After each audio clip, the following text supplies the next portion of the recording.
let's start with the top story. We're getting in some updates in connection to the peace talks for Russia-Ukraine war. Now, U.S. negotiators have met Russian officials in Florida on December 20th for the latest round of talks aimed at ending Russia's war in Ukraine, as U.S. President Donald Trump's administration tries to coax an agreement out of both sides to end the conflict.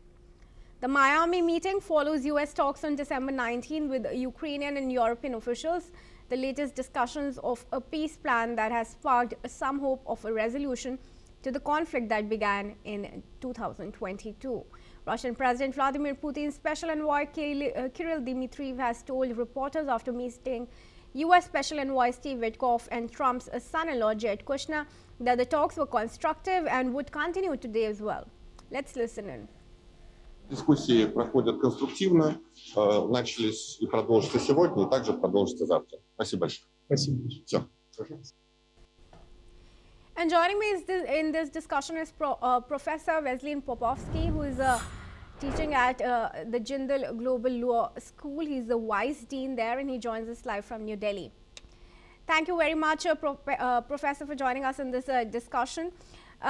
Professor, now the U.S. has mooted for direct talks between Russia and Ukraine in the latest round of talks that are going to be held at Miami just in some time. Do you think that is a plan that could yield the results that is intended?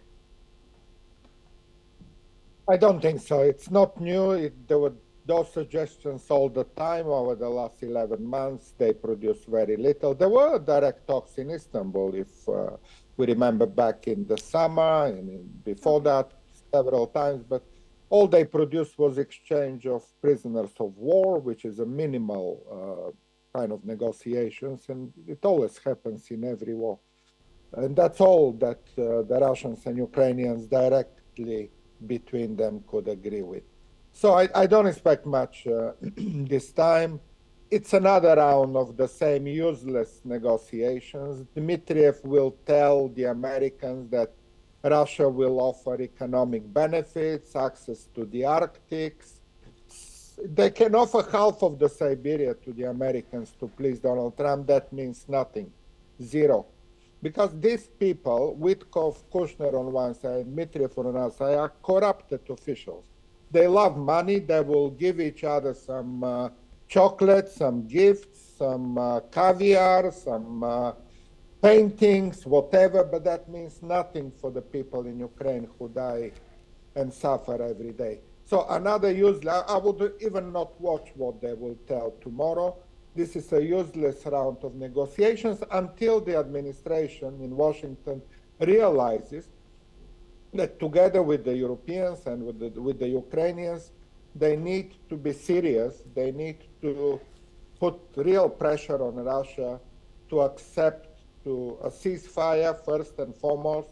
And during that ceasefire, effectively these were the the initial stand of Donald Trump administration was ceasefire, either 30 days or unlimited as Ukrainian. And after the meeting in Anchorage in Alaska, Donald Trump dropped that. He get corrupted. He wants presents from Putin. He wants money.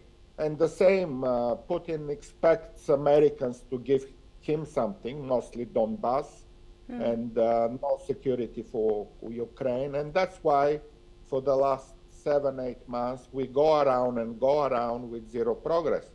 The full blame goes to incompetent corrupted Trump administration, and obviously to the aggressor and war criminal Vladimir Putin. Professor, then what's really going to push Russia to come at some kind of consensus? The sanctions threat alone has not worked. European Union's push has not worked. Well, will Russia stop unless its maximalist demands are met? Because it's not ready to budge at all on any demand, not ready to concede anything.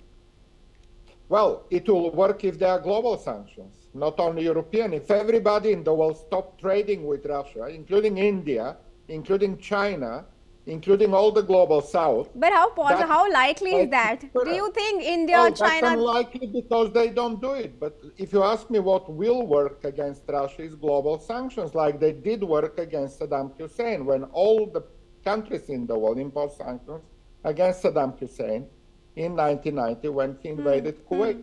Only that will change the equation here, because if half of the world continues to buy Russian oil and gas, Putin will have the money to buy weapons from Iran, from North Korea, buy soldiers even from North Korea, and continue the war.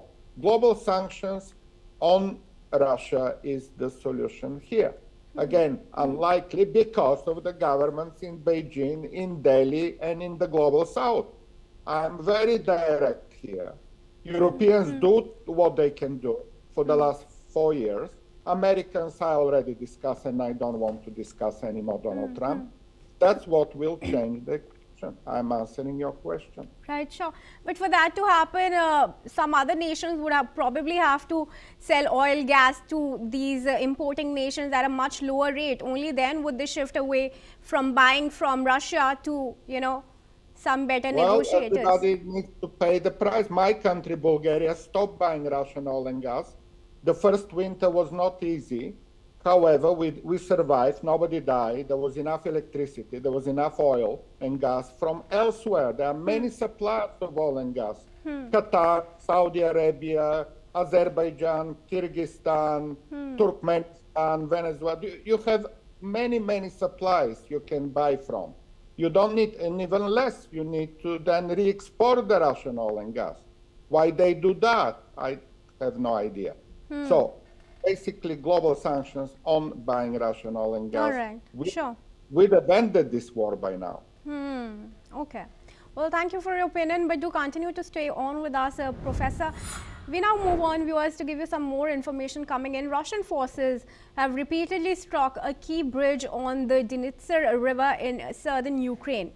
Ukrainian officials say the bridge near the village of Mayaki was hit at least 5 times since Thursday. President Zelensky says Russia is trying to cut Ukraine from the Black Sea. The attack followed intensified airstrikes on ports, energy sites, and transport routes in the Odessa region. The damaged bridge is the main western route to Moldova. Officials say it carries about 40% of Ukraine's fuel supplies. The bridge is now out of service.